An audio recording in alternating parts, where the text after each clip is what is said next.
자, 하나님의 은혜와 사랑이 우리 가운데 함께 있기를 주님의 이름으로 간절히 축복합니다. 오늘은 저희가 이제 지혜로운 생활 마지막 시리즈로 우리 경제의 지혜, 똑똑한 청지기라는 제목으로 하나님 말씀을 함께 나누도록 하겠습니다. 새벽 기도를 준비할 때마다 종종 있었던 일이었습니다. 새벽 기도에 설교하는 날이면 졸린 눈을 비비고 또 세수하고 또 비몽사몽간에 정장을 입기 시작합니다. 졸면서 옷을 입다 보면 제일 많이 하는 실수 중에 하나가 다 입고 보니까 와이셔츠 단추를 잘못 맨 겁니다. 다 맸다고 생각해서 봤는데 와이셔츠 길이가 서로 맞지 않는 거예요.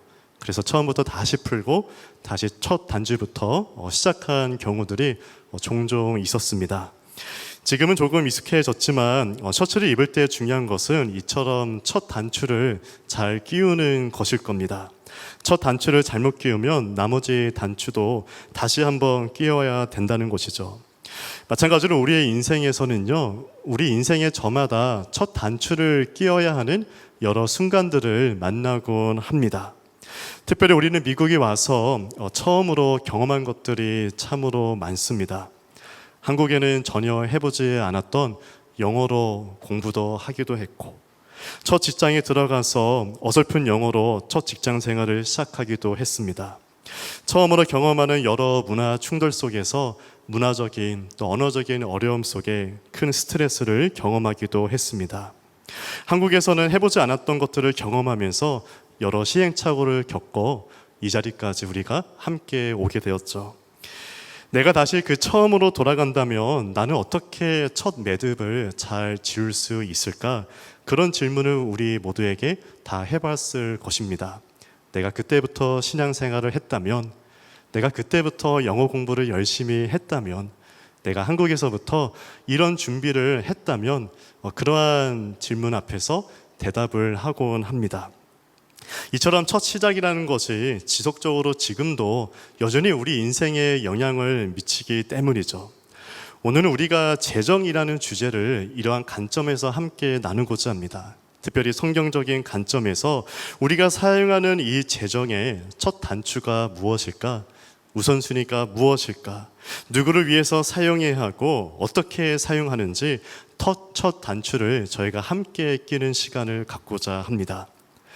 우리가 첫 단추를 하나님께 맞추지 않으면 처음에는 잘 나가는 것처럼 보이고 다른 사람들보다 더 많은 것을 누리는 것처럼 보이지만 어느 순간 우리가 쫓아 살던 저 재정 때문에 오히려 우리 삶의 균형이 무너지는 경우가 있다는 것이죠.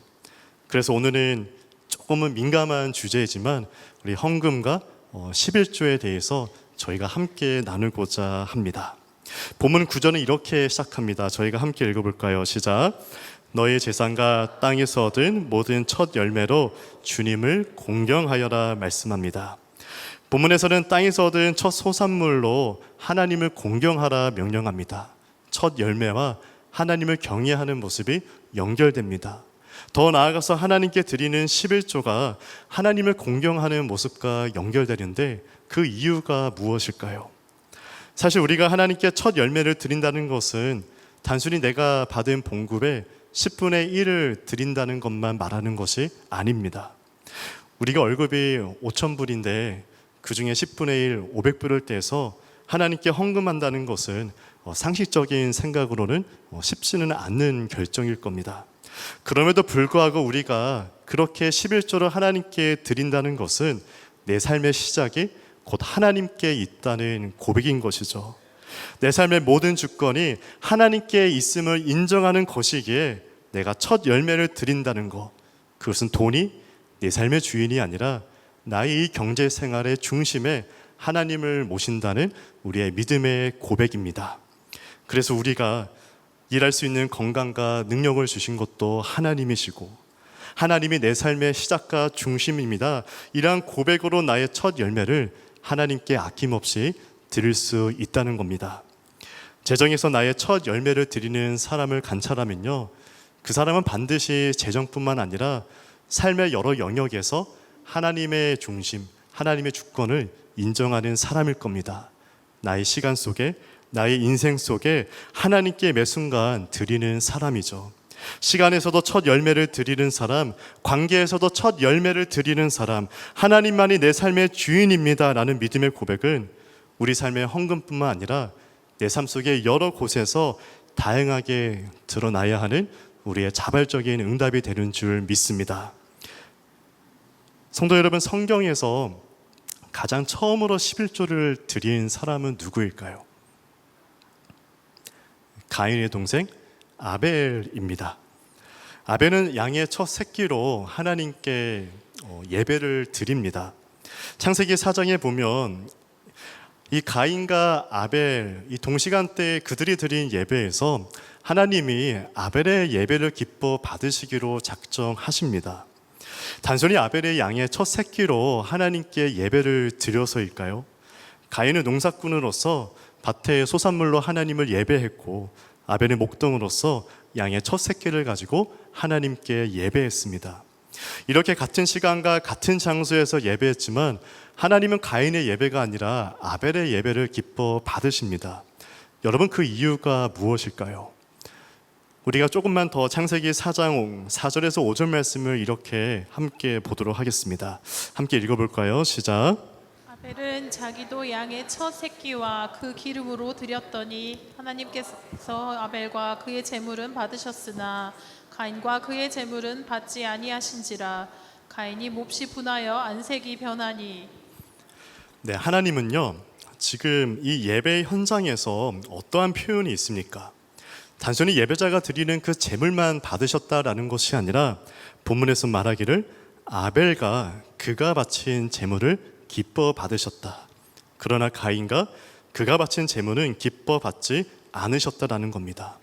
지금 성경에서 강조되는 표현은 예배자가 드리는 이 제물 앞에 예배자 이름이 함께 등장하고 있습니다. 예배자의 이름, 아벨과 그가 바친 제물, 가인과 그가 바친 제물이 성경의 포인트이죠. 예배자가 드리는 제물 앞에 예배자의 이름이 있다는 것은, 제물보다 우선되는 것은 예배자 자신이 어떠한 마음의 중심으로 하나님께 예배를 하였느냐가 성경의 관점이라는 겁니다. 이것이 11조의 기본 정신이라는 것이죠. 첫 새끼보다 더 중요한 것은 단순히 10분의 1을 드린 것이 중요한 것이 아니라 예배자에는 우리 자신을 전인격적으로 하나님께 드렸기 때문에 하나님의 아벨과 그의 제사를 기뻐 받으시기로 작정하셨다는 겁니다. 그래서 이 가인과 아벨의 예배의 차이가 있다면 예배자의 중심의 문제이었습니다. 예배자의 마음의 중심이었습니다. 첫 열매를 하나님께 구별하여 드린 그 예배자의 중심에 있었다는 것이죠. 아벨이 첫 양의 새끼를 구별할 때 그 마음의 이미 중심에서부터 하나님은 나의 시작이십니다. 하나님은 나의 주권이십니다. 이러한 고백을 가지고 하나님께 예배하였다는 것을 우리는 성경을 통하여 확인할 수 있습니다. 그런데 가인의 모습은 어떠했습니까? 성경에서 문자적으로도 놀랍게도 그가 땅의 소산물의 첫 열매로 하나님께 드렸다라는 말이 빠졌을 뿐더러 하나님께서 아벨의 제사를 선택하시자 그가 이렇게 반응하죠. 몹시 분하고 안색이 변했다 합니다. 가인의 예배는 이처럼 제물보다 더 중요한 예배자 자신의 인격적인 헌신과 마음이 결여된 그러한 형식적인 예배이었다는 것을 우리에게 알려줍니다. 사랑하는 성도 여러분, 그래서 이렇게 단순히 우리가 아벨의 첫 열매, 양의 첫 새끼보다 더 중요한 본질은 이 첫 열매에 담긴 예배자의 중심과 마음을 함께 보시기를 바랍니다. 그래서 11조는요, 하나님을 향한 우리의 중심입니다. 우리 마음의 태도이죠. 하나님과 나와의 관계 속에서 나의 인생의 주권이 하나님께 있다는 감사의 고백입니다.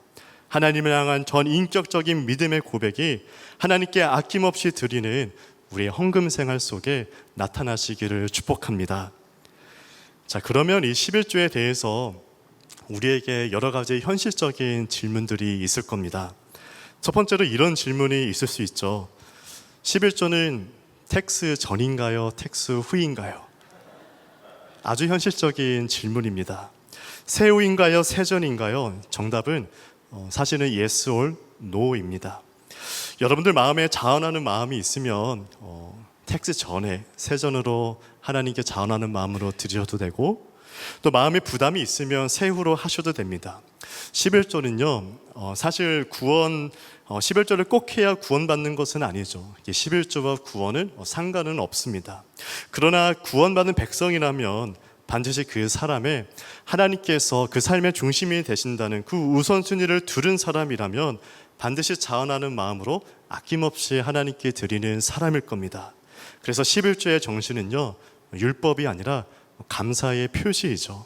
본인의 신앙적인 양심과 형편에 따라 하나님께 기쁘고 자발적인 마음으로 하시면 됩니다. 자, 두 번째 이러한 질문이 우리에게 던져지죠. 그러면 이 11조는 어디에 쓰이는 겁니까? 만약에 11조가 합당하게 쓰이지 않는다면 11조를 드리는 게 아까운 것이 아닐까요?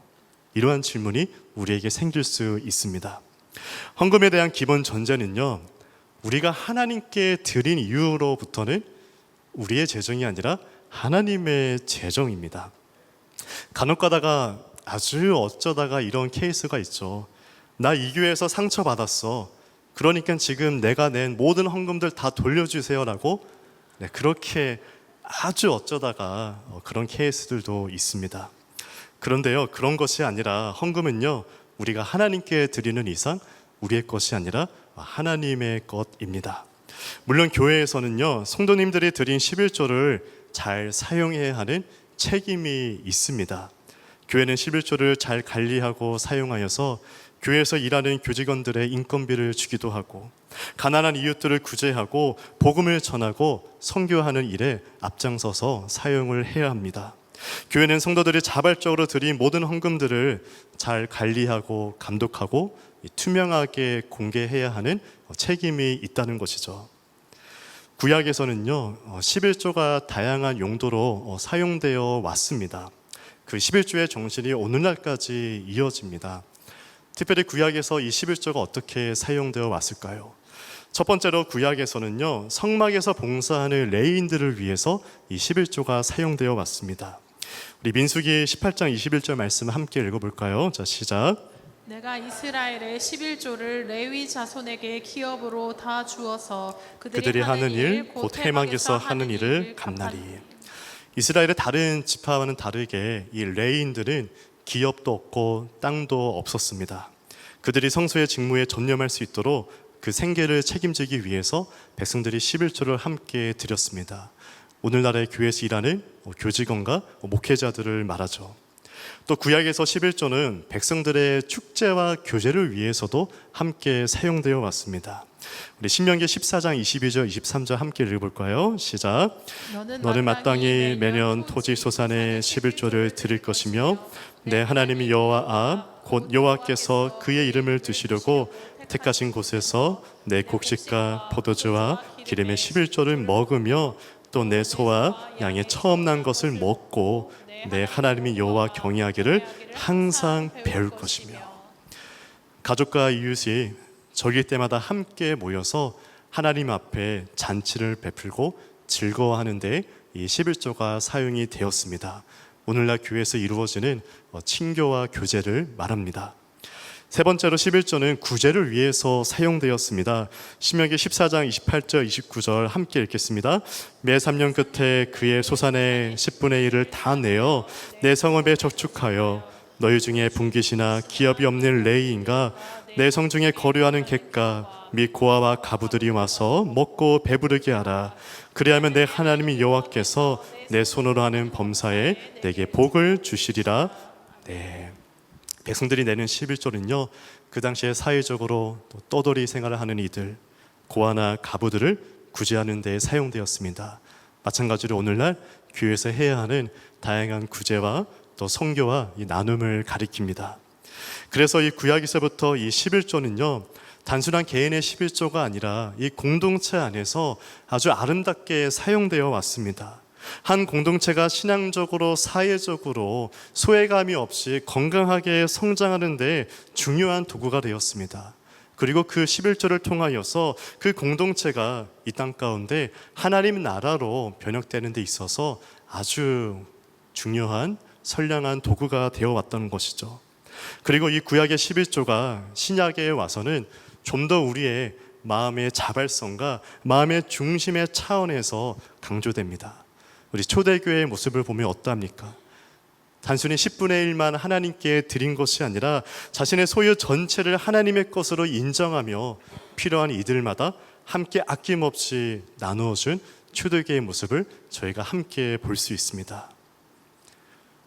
그러면 이 11조가 지금 이 구약에서부터 또 신약에서부터 오늘날 우리에게도 적용되는데, 우리가 이 하나님의 첫 열매를 하나님께 아낌없이 드릴 때 어떠한 역사가 있을까요? 잠언서 3장 9절 말씀은 우리에게 이렇게 선언합니다. 함께 읽겠습니다.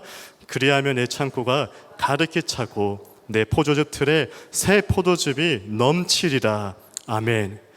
본문은 우리가 11조를 하면요, 단순히 우리가 가진 재정적인 것이 넘친다라는 그러한 차원의 말을 하는 것이 아닙니다. 본문에서 말하는 이 포도주 틀에 새 포도주가 넘칠 것이다. 이 포도주는요, 기쁨과 결실을 상징하는 말이죠. 그런데 이 포도주를 담고 있는 항아리를 뚫을 정도로 넘친다는 것, 즉 하나님을 경외하는 자들을 반드시 하나님의 복으로 넘치는 삶으로 인도해 가신다는 약속입니다. 단순히 물질적인 부를 넘어서 하나님께서 책임져 주시는 인생이라는 것이죠.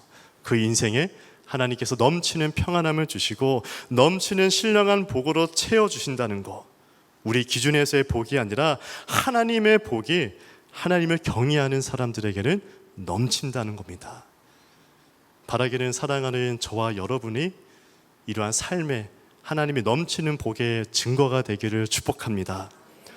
사랑하는 성도 여러분, 그래서 우리가 재정 계획을 세울 때 가장 처음 익은 열매를 마음의 중심으로 하나님께 드리는 지혜로운 사람이 되기를 바랍니다. 재정에서 하나님을 인정하는 사람은 반드시 하루의 가장 소중한 시간을 하나님께 드리는 사람, 나의 인생의 시작이 하나님께 있다고 믿음으로 고백하는 사람입니다.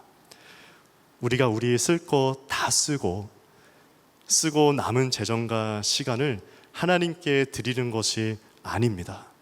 가장 먼저 마음의 중심으로 구별하여서 나의 소중한 것으로 하나님을 신뢰하고 하나님께 순종의 삶을 내어드릴 때 하나님은 반드시 우리 삶을 가장 윤택하고 존귀하게 만들어 가실 것입니다. 이것이 지혜로운 재정 사용입니다. 우리 어른들의 모습을 보면 그 생활 속에서 참 지혜를 얻을 수 있는데요, 특별히 시골 마을에 가면 이 펌프가 마르면 물을 끌어올리기 위해서 미리 부어야 하는 이 마중물이라는 것이 있습니다. 마중물 한 바가지가 필요하죠. 근데 목이 너무 말라서 그 마중물을 그냥 다 마셔버리고 싶은 유혹이 들지만 참고 펌프에 붓고 열심히 펌프질을 하다 보면 지하에서 끊임없는 생수가, 시원한 생수가 쏟아나게 되어 있습니다. 마찬가지로 내가 가진 적은 재물과 시간을 보면 나만을 위해서 사용하기도 부족해 보입니다. 그리고 나를 위해서 써버리고 싶을 때가 많습니다. 하지만 그것을 나의 것이 아니라 하나님께 우리가 마중물로 드릴 때 하나님은 우리가 상상할 수 없는 하늘의 신령한 자원과 축복을 우리 인생 속에 쏟아 부어 주신다는 것, 이것이 우리를 향한 하나님의 약속입니다. 우리가 이 약속을 믿고 우리 재정에서, 문자적으로는 재정이지만 결국엔 나의 인생에서, 나의 시간에서 나의 모든 첫 열매를 하나님께 드림으로 이 세상 속에 저와 여러분이 오직 하나님께 속해 있다는 것을 증명하는 저와 여러분 되기를 주님의 이름으로 축원합니다.